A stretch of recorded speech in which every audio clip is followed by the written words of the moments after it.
Tapi langsung aja deh, tadi yang Mas Dani bilang 19 juta lapangan kerja katanya masih jauh. Masih jauh kan? Bener nggak? Ya, yang pertama kalau dikatakan masih jauh, sebenarnya bisa terrealisasi jika pemerintah serius untuk menjalankan konstitusi amanat Undang-Undang Dasar 45. Kan di situ ada tuh pasal 27, tiap-tiap warga negara berhak mendapatkan pekerjaan dan penghidupan yang layak.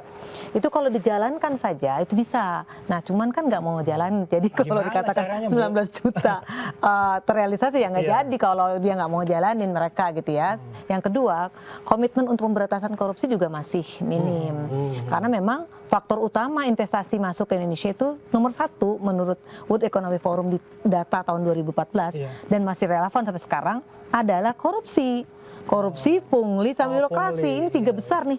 Jadi ya kalau ini masih terus saja masih di peringkat tinggi kemudian masih menjadi hambatan ya gimana mau tercipta 19 juta lapangan pekerjaan itu. Ini harus gue samping lagi nih Mas tadi. Kalau data dari PPATK bilang bahwa kalau korupsi di Indonesia diberantas tiap orang pekerja dapat 27 juta. Oh iya betul, saya setuju. Benar. Tiap pekerja dapat 27 juta. Betul itu.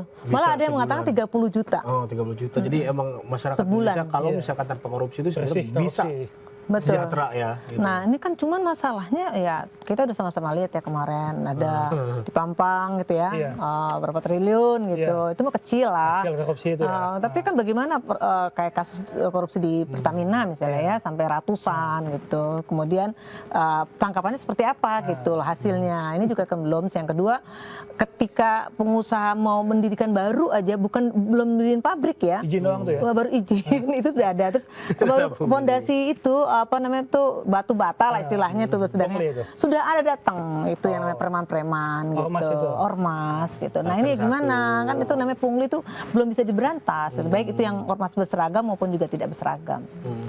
Tapi yang mau saya tanya Bu, kan terutama Gen Z atau milenial kan banyak yang ngeluh susah dapat kerja. Kalau pantauan di lapangan dan Ibu sendiri, susahnya di mana sih sebenarnya?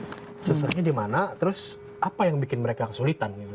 Yang pertama antara lulusan dia punya ilmu dengan lowongan pekerjaan yang tersedia itu nggak match. Itu mismatch-nya. Mismatch. Jadi antara dia punya ilmu, kita sama-sama tahu bahwa pekerja kita lulusannya terbesar itu 60% antara SD dan SMP. Selebihnya adalah SMA kemudian S1 terakhir. Nah, ketika mereka lulus gitu ya, ternyata mereka dihadapkan pekerjaan yang tidak sesuai tadi mismatch tadi dengan antara pendidikan mereka dengan yang dihadapi itu satu. Yang kedua memang ketersediaan lapangan pekerjaan juga sangat-sangat minim. Bisa dibayangin. Contoh deh kemarin waktu di Cianjur. Itu kan dibuka tuh toko pakaian kalau tidak salah. Dibutuhkan cuma 50, tapi yang daftar kan 10.000 gitu. Kemudian di Cikarang juga gitu. Nah ini banyaklah ya job fair yang diadakan secara offline gitu ya. Itu udah menunjukkan bahwa antara jumlah angkatan kerja kita dengan lapangan pekerjaan yang tersedia itu tidak jauh sekali. Kemudian yang ketiga tadi kawan-kawan pengusaha juga banyak syarat yang diberlakukan oleh kawan-kawan kita gitu. Lulusan apa gitu ya. Lulusannya apa, umurnya. Minimal tinggi. Meskipun kemarin sempat Kementerian Tenaga Kerja mengeluarkan surat edaran. Ini nggak cukup kuat. Ini kan cuma himbauan surat edaran itu bukan bentuk DPP atau permen atau apalah gitu yang menguatkan. Dan tidak ada sanksi juga gitu. Jadi bagi pelaku usaha ya bagi mereka ya itu akan hanya himbauan. Tapi tetap saja fakta di lapangan mereka tetap mensyaratkan ada usia, kulit kuning langsat, gigi putih, bisa menguasai 5 elemen gitu ya. Tingginya. Bisa berjalan di atas air.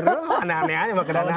Skill kemampuan Bu gimana tuh? Ya sama, tadi saya katakan bahwa mereka lulusan kawan-kawan adik kita ini tergagap-gagap ketika menghadapi pekerjaan atau lowongan pekerjaan yang dibutuhkan itu. Mereka mohon maaf saja tidak bisa menggunakan atau karena kan eranya digital, eranya teknologi gitu ya. Mereka tergagap-gagap itu karena memang bukan rahasia umum lagi bahwa kurikulum pendidikan kita juga belum memasukkan itu gitu ya. Dimulai dari pendidikan berarti. Ya, dimulai dari pendidikan. Bagaimana mereka sudah harus mulai karena ini eranya teknologi, maka sudah harus dimasukin tuh dari mulai TK, SD, SMP, SMA sudah harus dimasukin terkait dengan kurikulum teknologi. Tapi udah ada kurikulum vokasi itu sama SMK. Dengan juga vokasi. ada. Nah itu terbatas, ada. Saya nggak menutup itu, tapi terbatas gitu loh. Berapa sih? Ya kalau saya persentase paling cuma 0,sekian% deh, dan itu kan tertentu juga daerahnya. Paling yang daerah-daerah industri di Bekasi gitu ya. Bagaimana dengan ini kan kita ada 30-an provinsi. Nah tapi yang tersedia baru satu provinsi, ya itu gimana coba?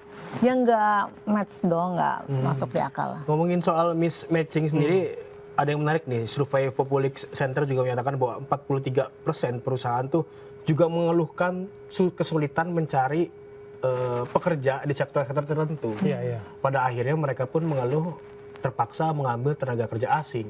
PKA. Jadi gimana tanggapannya? Itu sengkarutnya tuh simpulnya di mana kalau menurut Bu Mira itu kayak gitu? Gini, kalau bicara tentang tenaga kerja asing, saya sudah menyuarakan itu sejak tahun 2016 lalu.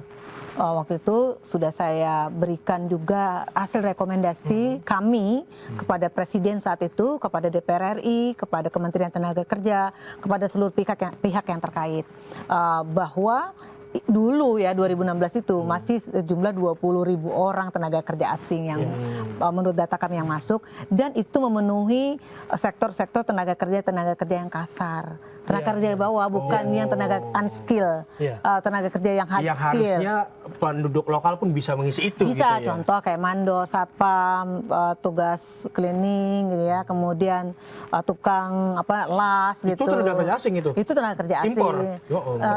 Contohnya yang di TK yang di Morowali Bu ya? Morowali. Iya, itu. Tapi kita nggak usah jauh-jauh ke Morowali. Itu yang namanya di Cikunir Bekasi, pembuatan jalan tol itu semua dari tenaga kerja asing. Iya, itu tidak bisa berbahasa Indonesia juga. Nggak bisa bahasa Indonesia. Karena memang ternyata dihapuskan pada saat itu peraturan kewajiban tenaga kerja asing untuk menggunakan bahasa Indonesia itu dihapuskan. Oh, jadi nggak bisa masuk situ? Bisa masuk. Sebelumnya ada ya.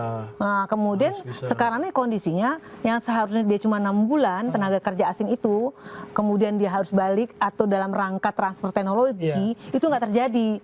Sekarang bertahun-tahun tenaga kerja asing itu udah tenaga kerja kasar yang harusnya bisa dikerjakan oleh tenaga lokal kita, tapi itu tidak terjadi. Dan gajinya luar biasa. Kalau security itu sekitar 40 juta. Aduh. Kalau misalnya mandor-mandor gitu sekitar 25 juta. Sedangkan kita UMP-nya kalau Morowali paling 2 jutaan gitu Itu ya. temuan yang kemarin di Bandara IMIP kan kalau nggak salah ya. Iya. Yang tukang sapu kan, kalau nggak salah 20 juta itu Iya, gajinya. ya itu benar, itu bukan hoax. Saya udah ngomong ini, Jadi loker nih. Ke sana. Tukang sapu. saya udah ngomong gini 2016. Dan sudah saya kasih rekomendasi. 2016 ada banyak jejak digital saya yang saya sampaikan. Larinya ke asing berarti kayak gitu. termasuk di iNews.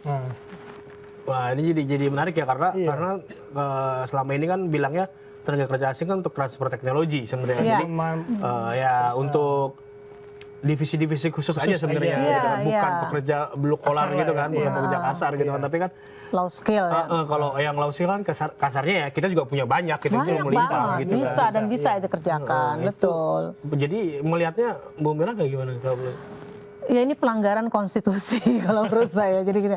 Dan ini kan pada akhirnya kemudian banyak sekali muncul konflik. Contoh di Morowali. Iya. Banyak sekali konflik yang terjadi antara tenaga kerja asing dengan tenaga kerja lokal. Karena tadi kesenjangan upah yang luar biasa. Tenaga kerja lokal dengan jabatan yang sama mungkin lebih rendah, dia cuma dapat sekitar 2 sampai 3 juta saja gitu ya. Tapi mereka di atas 20 juta. Gimana nggak terjadi konflik Ya, gitu gimana ya. nggak emosi? Nggak Kita juga emosi kayaknya kalau Iya. gitu-gitu kan. Betul. Terus yang kedua, tadi tidak ada tindak lanjut gitu ya. Bagaimana pemerintah pusat, nah pemerintah daerah tuh nggak berdaya.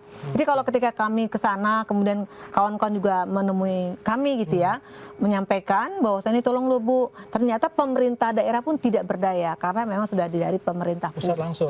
gitu. Dan kami sudah pernah Ada backingan berarti ya? wallahu alam bisa, tapi memang begitu kan. Waktu saya pernah menyampaikan di rapat dengar pendapat RDP dengan Komisi 9 DPR RI di tahun 2017, saya ingat betul tuh. Mereka para anggota DPR itu mengakui bahwa ini adalah bagian daripada turnkey project, business to business. antara Indonesia B2B ya? B2B Oke. antara Indonesia dengan Cina yang semua manusianya, pekerjanya dari sana, metodenya dari sana, mesinnya dari sana. Nah ini menarik nih, money atau uangnya dari sana, tetapi ternyata uangnya juga nggak muncul juga kan di sekitar kita gitu, karena Jadi itu bagian dari kesepakatan, misalkan kerjasama dengan Betul. Cina, Cinanya ya Bawa pekerjaan juga dari semua. kita lah betul sana. turnkey project, betul turnkey project namanya. Betul.